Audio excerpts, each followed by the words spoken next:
ऐसा क्या हुआ कि 5 लोग डीप सी एक्सप्लोर करने के लिए गए थे, वो डूब गए। क्यों वो लोग इतने अंदर तक गए थे डीप से एक्सप्लोर करने के लिए, और उनके मरने के पीछे किसका फॉल्ट है, चलिए जानते हैं इस वीडियो में। तो इसके लिए टाइम मशीन में हमको 111 साल पीछे जाना पड़ेगा, साल 1912। दुनिया का सबसे बड़ा जहाज टाइटैनिक, जिसको लोग कभी ना डूबने वाला जहाज भी बोलते थे, तो वो एक आइसबर्ग से टकराकर डूब जाता है। उसमें भर्ती कई 100 लोगों को अपनी जान गंवानी पड़ती है, जिसके ऊपर एक फिल्म भी बनाई गई थी टाइटैनिक नाम से, जिसको जेम्स कैमरॉन ने बनाया था। तो वही डूबे हुए टाइटैनिक के मलबे को देखने के लिए निकलते हैं ये 5 लोग 18 जून 2023 को ओशियन गेट कंपनी के एक टाइटन सबमरीन में, जिसमें से एक पायलट है और 4 पैसेंजर्स, जिनमें ओशियन गेट के सीईओ स्टॉकटन रस, फ्रांसीसी pilot Paul Henry Nargeolet, Britain के बिलियनर हामिश हार्डिन और पाकिस्तान के बिजनेसमैन शहजादा दाऊद अपने 19 साल के बेटे के साथ मौजूद थे। तो इनको ज़िंदगी में कुछ डेयरिंग करना होगा, इसीलिए ये लोग इतना बड़ा चैलेंज लिए कि टाइटैनिक का मलबा देखने जाएंगे। तो 18 जून को टाइटन सबमरीन में ये लोग निकलते हैं डीप सी के एक्सप्लोर में। तो ठीक 1 घंटा 45 मिनट के बाद ये रडार से गायब हो गए, इनसे सिग्नल टूट गया। ये टाइटैनिक नॉर्थ अटलांटिक ओशियन में डूबा था, तो ये वहीं थे। फिर सब कोई पैनिक हो गए क्योंकि इनसे सिग्नल नहीं मिल रहा था, ये लोग नहीं मिल रहे थे, कुछ भी रिस्पॉन्स नहीं कर रहे थे। तो ये लोग फिर रेस्क्यू मिशन शुरू कर दिए, क्योंकि सबमरीन में बस 4 दिन का ही ऑक्सीजन बचा हुआ था, जिसमें से 1 दिन तो ऐसे ही चला गया और 2-3 दिन बचा हुआ था, जिसके अंदर ही वो लोग को ढूंढना था। फिर बहुत सारे रेस्क्यू शिप्स चलाए गए, बहुत सारे कैमरास, ड्रोन्स, सब कुछ भेजे गए। फिर रोबोट्स भी भेजे गए नीचे देखने के लिए क्या हाल है।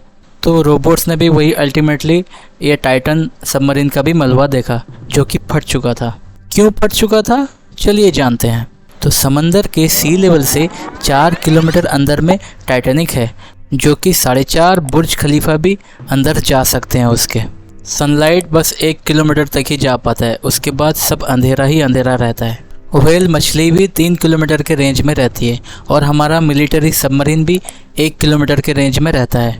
तो इतने अंदर तक जाना इतना ईजी नहीं है। इंसान द्वारा बिना इक्विपमेंट के बस 213 मीटर तक ही डाइव किया गया है। तो 4000 मीटर की गहराई में इतना प्रेशर पड़ेगा, एग्जाम्पल के तौर पे जैसे आपके ऊपर 190 बोइंग 737 एरोप्लेन रख दिया गया हो, या 2850 अफ्रीकन एलिफेंट रख दिया गया हो। तो इतना सारा प्रेशर झेलने के काबिल हर कोई सबमरीन नहीं होता। क्या कोई इससे गहरे समंदर में नहीं गया है? जी हाँ, गए हैं। दुनिया के सबसे ज़्यादा गहराई वाले जगह में भी गए हैं, जिसको मैरियाना ट्रेंच बोलते हैं, जिसका डेप्थ है 11 किलोमीटर। ये पैसिफिक ओशियन में ऑस्ट्रेलिया के थोड़ा सा ऊपर है। मैरियाना ट्रेंच कोई और नहीं, यही टाइटैनिक फिल्म बनाने वाले जेम्स कैमरॉन गए थे। तो फिर वो कैसे जाके वापस जिंदा चले आए, चलिए जानते हैं। तो जिस सबमरीन में जेम्स कैमरॉन गए थे वो हॉराइजॉन्टल सबमरीन नहीं था, वो वर्टिकल सबमरीन था। जैसे हम लोग इंसान खड़े होते हैं उस तरह से डिज़ाइन किया गया था, ताकि प्रेशर जो है इक्वली डिस्ट्रीब्यूट हो। कहीं ज़्यादा कहीं कम प्रेशर होगा तो फट जाएगा। बताया जा रहा है ओशियन गेट ने सेफ्टी स्टैंडर्ड्स में इतना ध्यान नहीं देके कॉम्प्रोमाइज़ कर दिया, इसी वजह से ये हादसा हुआ। तो सबमरीन के प्रेशर चैम्बर में इतना ज़्यादा प्रेशर हो गया कि बताया जा रहा है 0.2 मिलीसेकंड के अंदर ही लोग मर गए होंगे। ये पहली बार ओशियन गेट के ऊपर कंट्रोवर्सी नहीं है, इसके पहले भी 2-3 बार कंट्रोवर्सी हो चुकी है। अगर तुम लोग इतना ज़्यादा पैसा चार्ज कर रहे हो तो उतना ज़्यादा सेफ्टी के लिए भी आप ही जिम्मेदार हो। लेकिन कम्प्लीटली किसी को ब्लेम नहीं किया जा सकता, हो सकता है रीज़न कुछ और हो, बस हम लोग अजम्पशन में बात कर रहे हैं।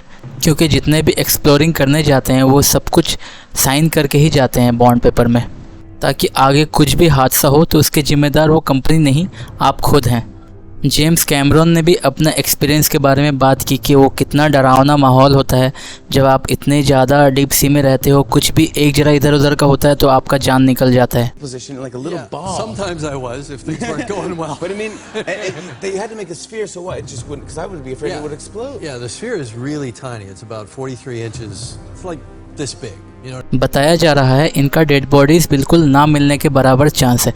फिर भी देखा जाए रेस्क्यू मिशन चल रहा है, हो सकता है इनका डेड बॉडी मिल जाए, क्या पता। तो आपको क्या लगता है ये किसका फॉल्ट है, ओशियन गेट का फॉल्ट है या पैसेंजर्स का फॉल्ट है? कमेंट सेक्शन में लिख के ज़रूर बताएं। Thank you.